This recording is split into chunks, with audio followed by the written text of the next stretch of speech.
Hello everyone, and welcome to this week's Astrology News Report, an alternate view of world events as seen through the lens of Vedic Astrology. Presented by yours truly, Ron Berger. Today is July 31st, 2016. So let's take a look at the week that was and how the planets' patterns in the zodiac matched up with the past week's events. Last week it was the Democrats' turn to officially nominate their candidate. Thousands of delegates gathered in Philadelphia to listen to speeches and cast their votes. Here's the chart of the official beginning of the DNC. The presence of two malefic planets, Mars and Saturn, in the Ascendant immediately suggests things aren't going to go smoothly.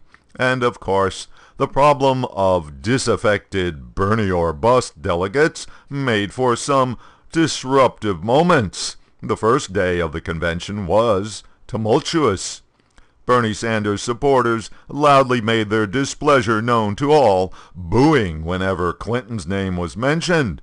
They even booed their savior, Bernie himself, when he spoke on stage and recommended supporting the Clinton-Kaine ticket. Uranus, the planet of sudden events, in the sixth house of difficulties, suggests there was something unexpected creating problems, and indeed that was the case.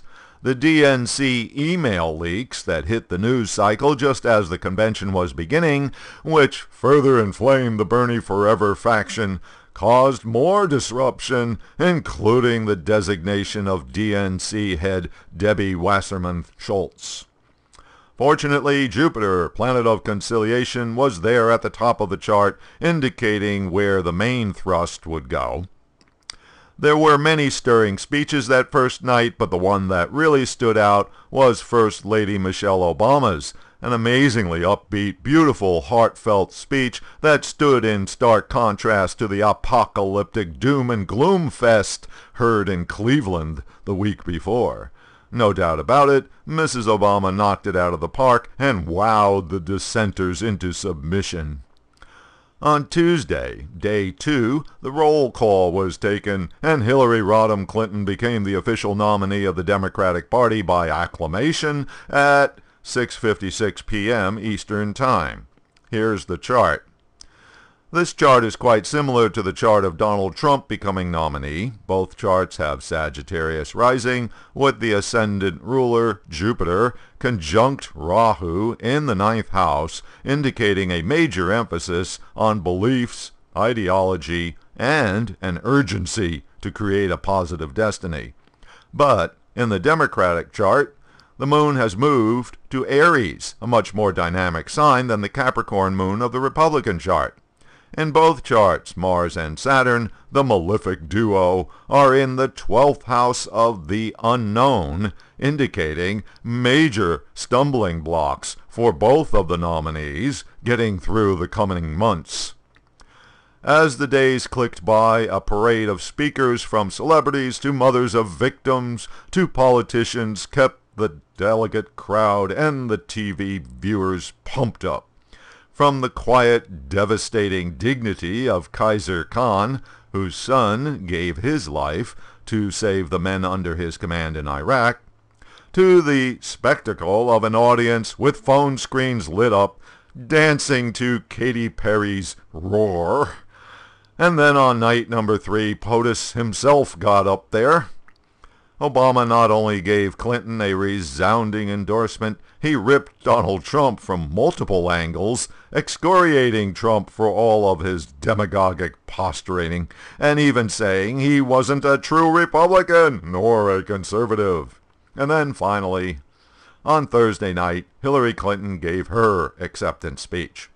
Many saw this as a make or break. Would she be able to top the other speeches that had impressed over the previous days? Turns out she would. The theme was, "We are stronger together." Clinton included plenty of digs at Donald Trump like, "A man you can bait with a tweet is not a man we can trust with nuclear weapons." Here's the chart of her speech. Note that Pisces is the ascendant sign. Pisces is the sign of hope, faith, and support. In contrast to Trump's apocalyptic doom speech of the week before, Clinton clearly strove to invoke a world of cooperation, working together to create a positive future. The combination of Mars and Saturn creates a lot of determination, and here appears in the 9th house of the future. Note that Mars-Saturn combination is opposite to the Moon, the significator of the public.